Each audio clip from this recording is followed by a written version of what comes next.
Welcome to Unclogged Conversations, powered by Stinson Plumbing.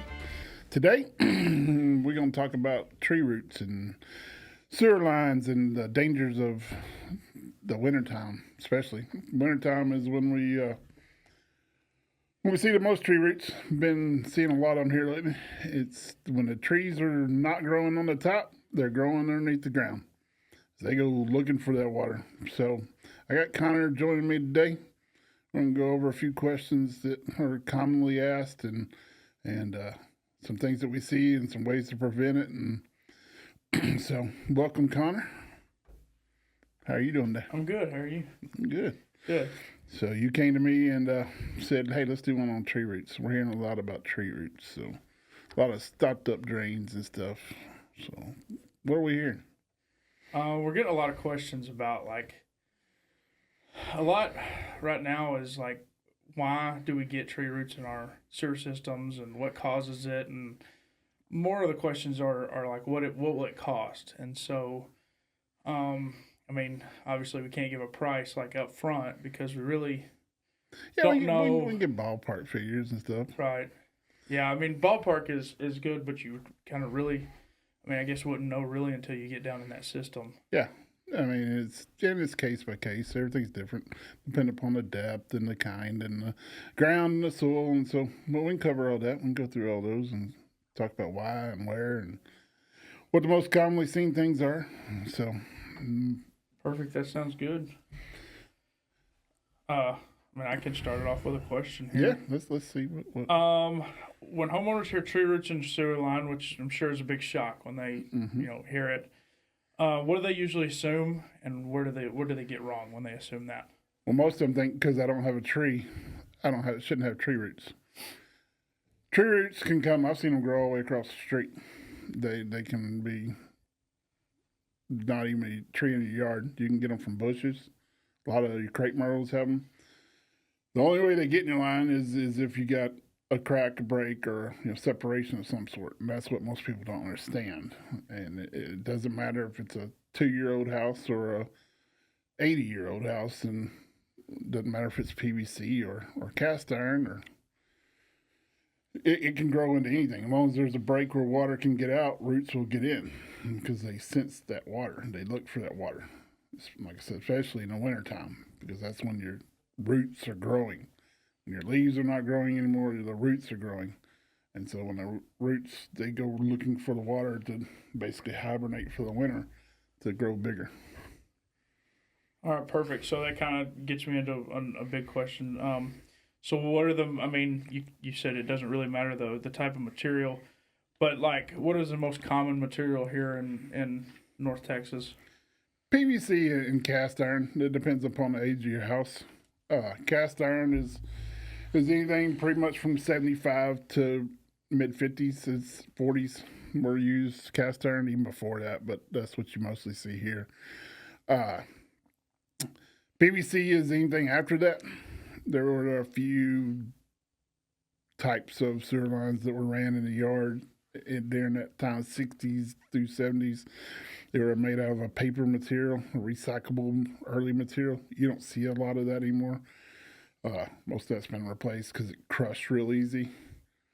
But most of them is PVC and cast iron, and it doesn't matter which one. They both got their problems. So newer pipes aren't safer than older pipes. It doesn't really matter. With our soil the way it is in here in North Texas, it shifts, it moves, it's rocky, it's we got all kinds of soil depending upon what part of the metroplex you live in.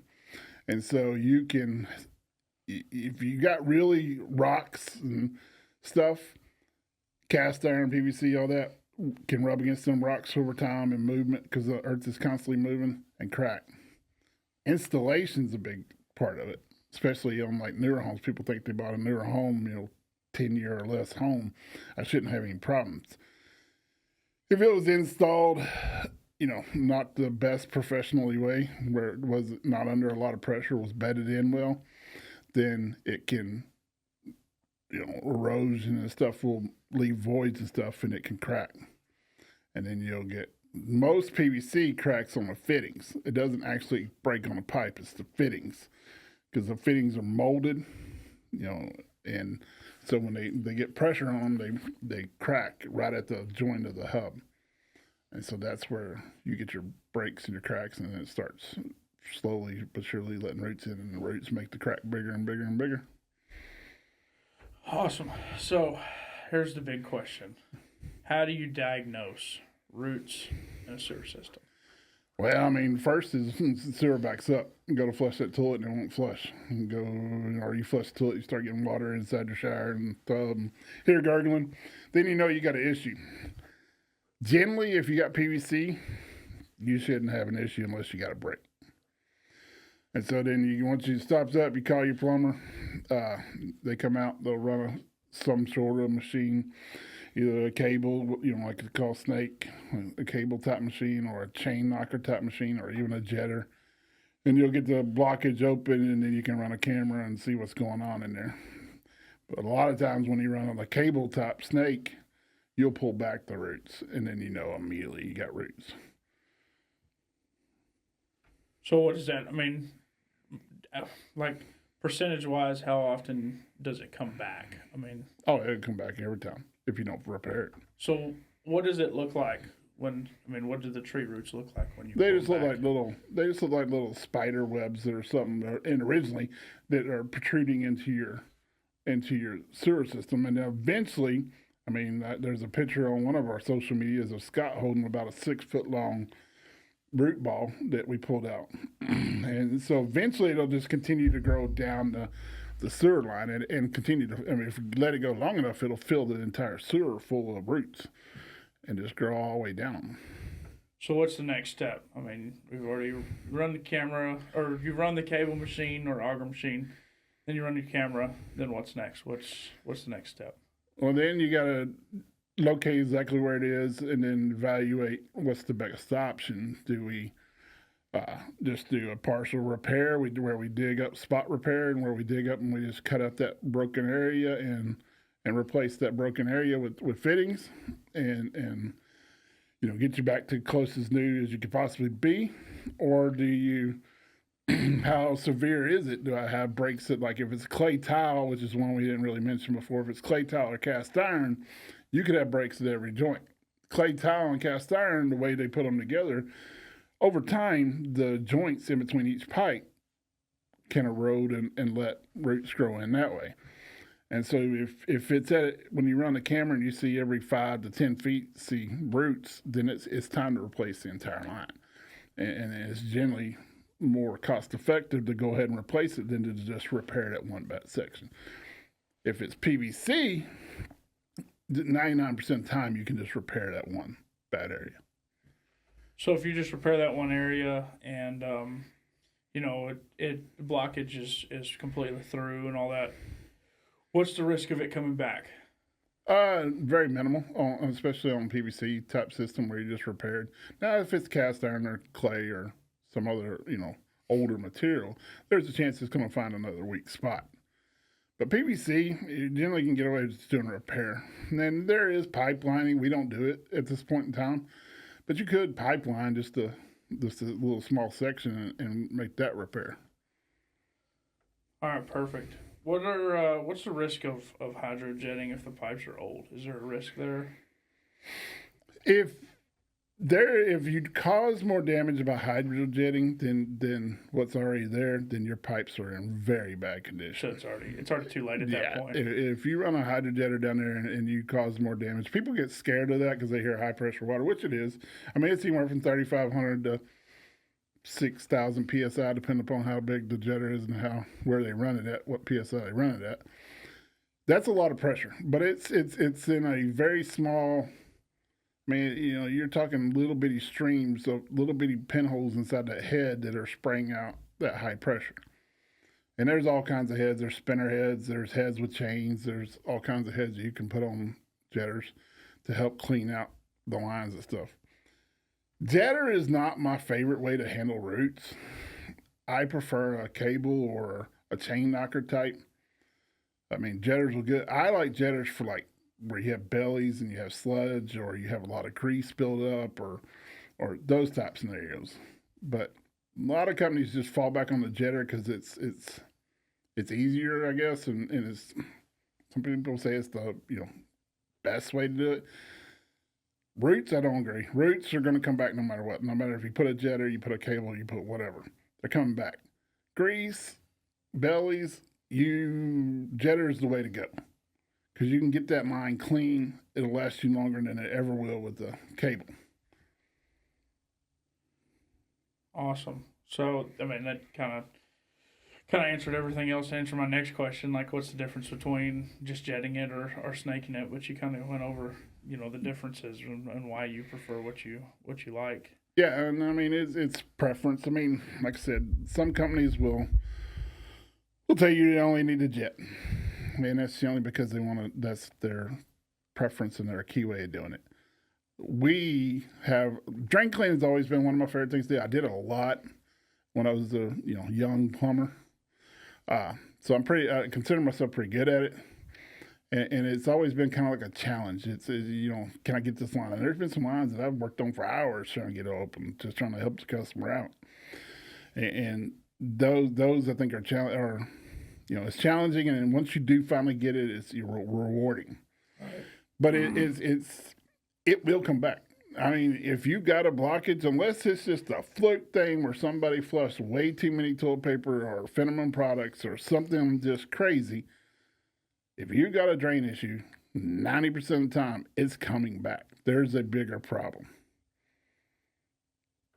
Perfect. So can you ballpark a little bit on pricing? I mean, you talked about a little bit about spot repairs and a little bit about like the materials used and the machines used. So can you ballpark kind of in a range just a little bit? Spot repair, not including drain cleaning and then locating and all that stuff. Just the actual repair, you're probably looking anywhere from, depending on the depth and depending upon the soil and stuff like that. But ballpark, I'd say 12 to 3,000. That's kind of a big range, but there's a lot of factors that go in there. Depth is a big deal because, I mean, sewer lines can start off right at your house at a foot under, soil, and they can end up 12 feet deep at your street. And so it just depends on where you're at in that scenario.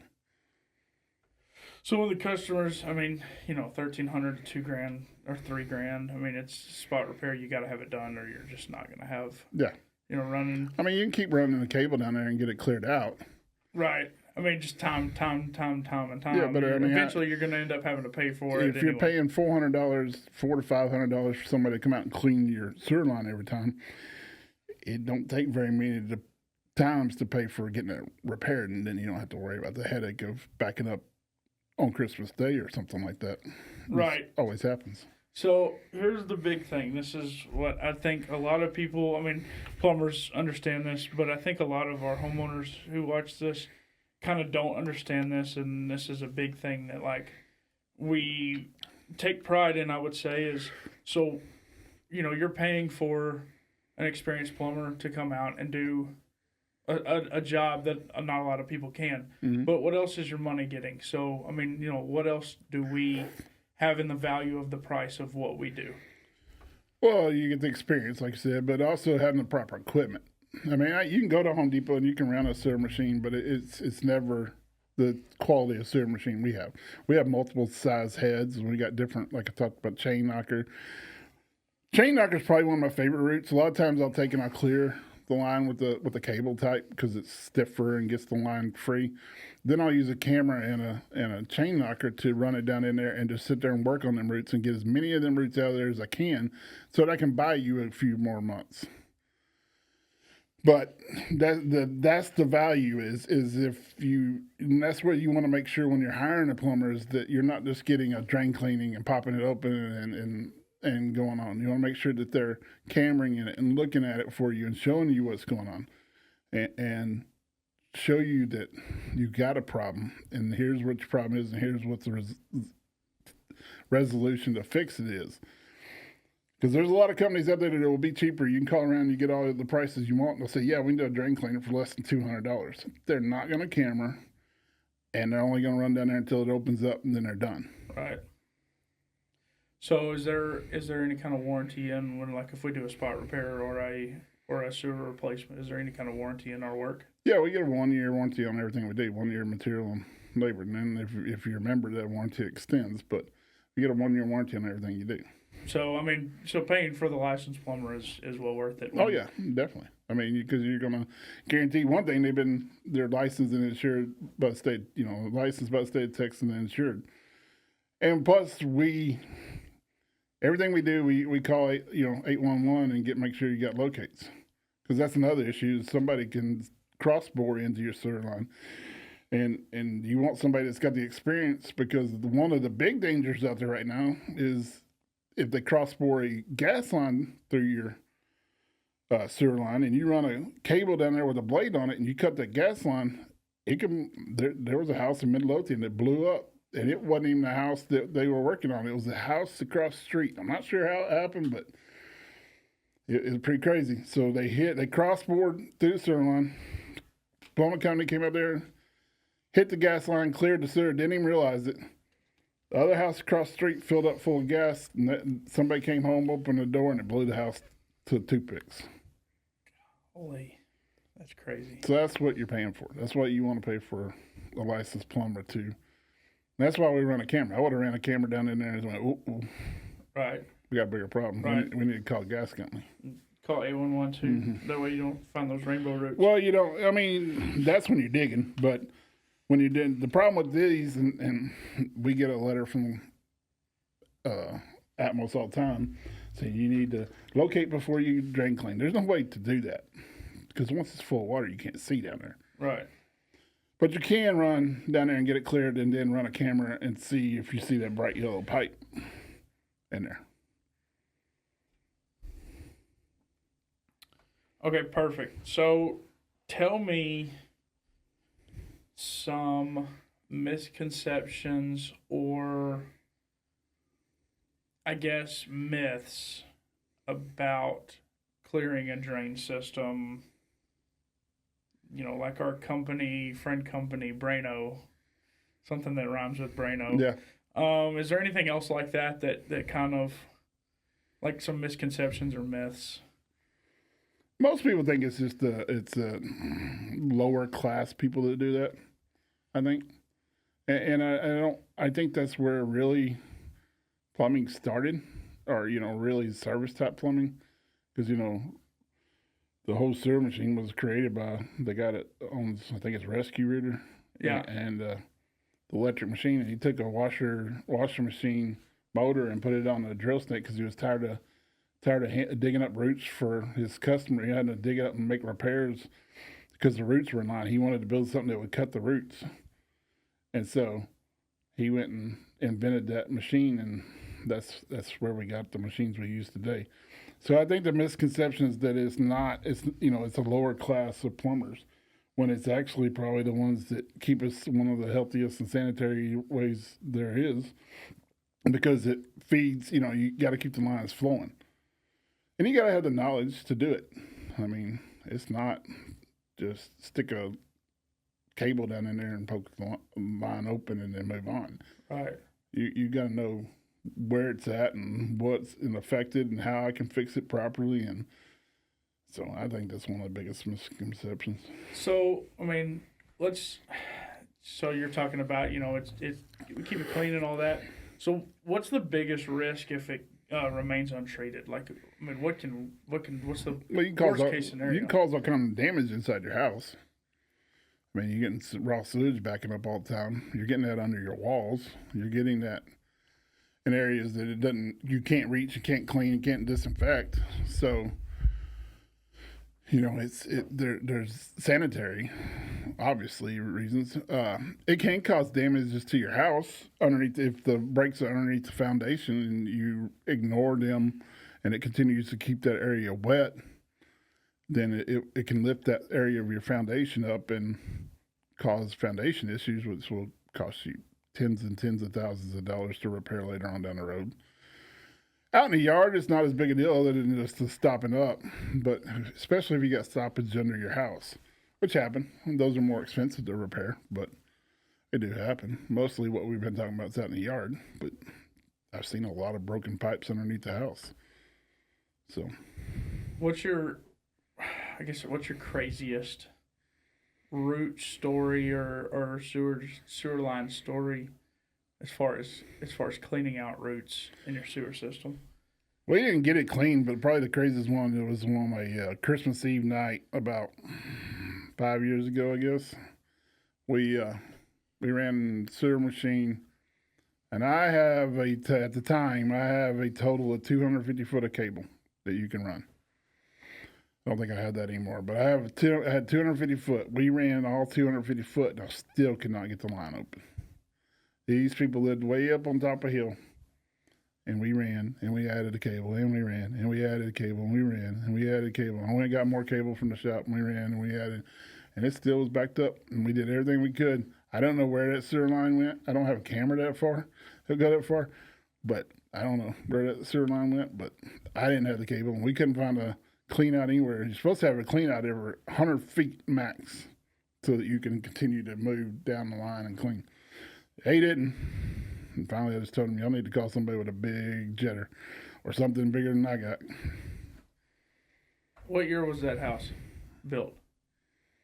Probably mid-90s. Oh. So it definitely wasn't up to code. It wasn't up to code. I mean, it was in Arlington. The problem with cleanouts is they could be there, and somebody can go and cut them down, and because they don't want tired of mowing around them or whatever, or plant stuff on top of them, and then you don't ever find them again. So they could have been there, but you can't see them with the camera when it's full, and so you can trace your line, but cleanouts are only good if people keep them where you can see them. Right. So, what's a simple prevention plan that homeowners could take, for roots? Well, they make all kinds of root killers that you can put down the toilet that are, biohazard supposedly, and put Root X, and there's a couple other brands. You can do that. You can flush that every quarterly month to help.